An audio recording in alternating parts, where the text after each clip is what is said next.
Good afternoon, folks. This is Marshall Parent with the Adult State College Department of Nursing, and today we're going to talk a little bit about the Pax-Rn. Get a lot of questions about this, um, so hopefully we can use this short video here to answer some of those. If you find that this does not answer your immediate questions, please feel free to contact me. So one of the first I get is, how do you register for the exam, and where do I find the dates that the exam is being offered? You're going to want to go ahead and go to our website. Go back here. Hopefully this looks familiar. You'll want to go ahead and go to the fifth link, the Pax-Rn testing dates and information. Just go ahead and click on that. And here you'll find, right below there, you see the testing dates for the given semester, the time and the location. Also, at the top here, you'll have the instructions on how to register for the test. You'll need to go to a different website. That'll be nlnonlinetesting.org. And this is what you'll see. If you have not created an account, you'll need to go ahead and do that. And then just take it from there. Pretty standard and straightforward. As far as payment for the exam, you'll pay through NLN. You don't pay directly to us. You'll pay to NLN. So that's all there is to that. And again, if you have any problems or any questions with registering or the dates, please feel free to ask us. Some other questions we get about the Pax-Rn come with the selection criteria. If you've looked over your program sheet, and I hope that you have, this is a pretty important part of it. You must get the 60th percentile overall with no less than the 50th percentile in all three categories of math, verbal, and science. That's very important. This is the minimum requirements, the minimum scores that you need for this exam. So we'll kind of explain this a little bit better. I'll show you what I'm talking about. This is kind of what you'll see at the end of the exam. You'll be given your score, your overall score, and then you'll have your individual scores listed at the bottom. You're going to have a number score, whether it be 105 or 150.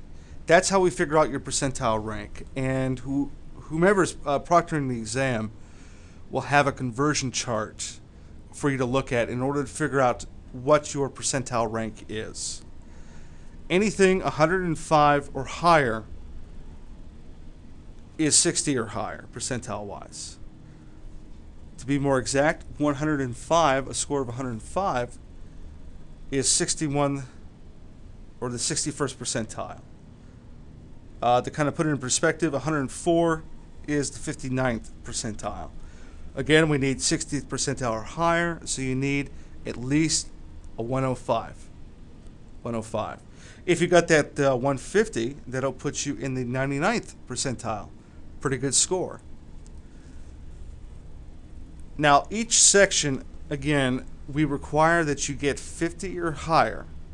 50 or higher. And what we're looking at is that last column, the relative performance column. You must have 50 or higher in each of these categories.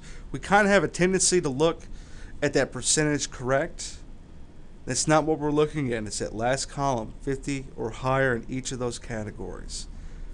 So if you get, let's say, a 90 in the math, 60 in the verbal, 75 in the science, those are all 50 or higher.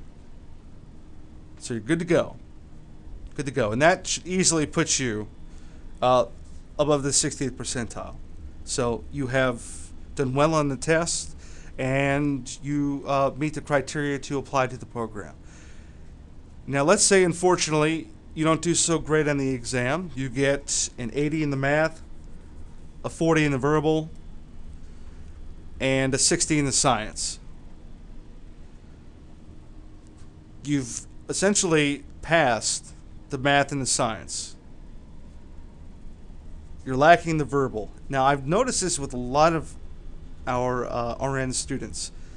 Excel in the math and science, but generally do a little bit poorly in the verbal. Kind of understandable, since your main focus is study, and your interests are in the math and sciences, not the verbal. So it's going to be quite important that you prepare for this exam. There are many ways to do that. Many ways to do that. If you go back to that NLN online testing site that we were at previously when you registered for the exam, if you look at the bottom of the page, they have test questions available. Practice, of course, for you to study from. If you go to Amazon.com and you type in Pax-Rn, one of the first books to pop up is the NLN study guide. Remember, National League of Nursing are the ones that provide this exam. Some students have told me that one way that they prepared for that verbal section is by picking up a copy of the GRE study guide and looking at the verbal section there. Those books you can generally get pretty cheap as well, just the verbal section of the book. I have a couple that I've bought new. I think I paid less than $20 for them. So I can imagine you can get them used pretty cheaply. So there are a lot of materials for you to pick up to study for this exam. And we certainly recommend that you put time into it. Put that time into studying for it. Reason being is you only have 2 attempts to take this exam and pass it. 2 attempts. And you may only take the exam once every 6 months. So within a year, you only get 2 opportunities, and after that, well, let's just be honest, you may not be able to continue in the program. So it's going to be very important that you prepare for this exam as much as possible. If you have any questions on how to do that, you want to talk about it further, please, again, feel free. Come talk to me or any of your instructors. We may have some more advice for you. But probably the best advice I can give is to study as much as possible. You kind of have an idea of what you're walking into with this, the math, verbal, and science. Best way to do it, to do well on it, is just hit the books. So, now let's go back to that example I was talking about with the student that kind of did poorly on the exam. They got, a 75 on the math, 40 on the verbal, 60 on the science. Not horrible, but not well enough to meet our selection criteria. So they need to take it again. So they wait the 6 months. Now, hopefully in that 6 months, they've been preparing as much as possible, kind of focusing on that verbal, got a copy of that GRE book, ready for that second time around. Now, that student passed the math and science. And essentially, you just need to kind of focus on the verbal, get past it, and you'll be good to go. We recommend that you, for the second time around, you prepare for the exam again. Reason being is, more than likely, you're going to do better that second time around. So let's say you prepare, take that exam a second time, and you get a 90 in the math, a 60 in the verbal, 85 in the science. You have just increased your composite score much higher than the second time around. If you just focused on the verbal or just took the verbal section, you wouldn't have that opportunity to really bump up your score. And as a lot of you know, as we've talked about, or you've talked about with your faculty advisor, scores are going to be important. We're looking at SAT scores, GPA, and the composite score on your Pax-Rn. So it's going to benefit you, especially if you're taking it a second time, to prepare for it all over again. You know what you're walking into now, especially. So use that opportunity wisely. That's about it for the Pax-Rn discussion. If you have any other questions, again, please feel free to contact me or your advisor. Please note, one more thing. We must have those scores turned in by the end of the calendar year, December 31st.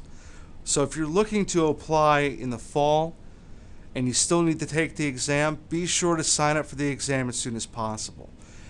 I like to tell my students that it's like a chess game. Okay, you need to think a little bit a little bit ahead. If you're wanting to apply next year, when is going to be a good time for you to take the exam? Think about that. Plan it out. I'd also suggest too, if you feel like you're not going to pass it the first time, don't take it. Don't take it. Because remember, you only get the 2 opportunities, the 2 attempts. After that, you get no more. No more. So use each opportunity wisely to your best advantage. I certainly would not want to walk into a test I can only take twice, knowing that I'm going to fail it. I'd want to use every opportunity to my advantage. So if you have any questions about that, when you should plan on taking the exam, when would be the right time for you, please come talk to me, talk to your faculty advisor. We will certainly put you in the right direction. So again, any other questions? Feel free to contact me. And thank you all for your time.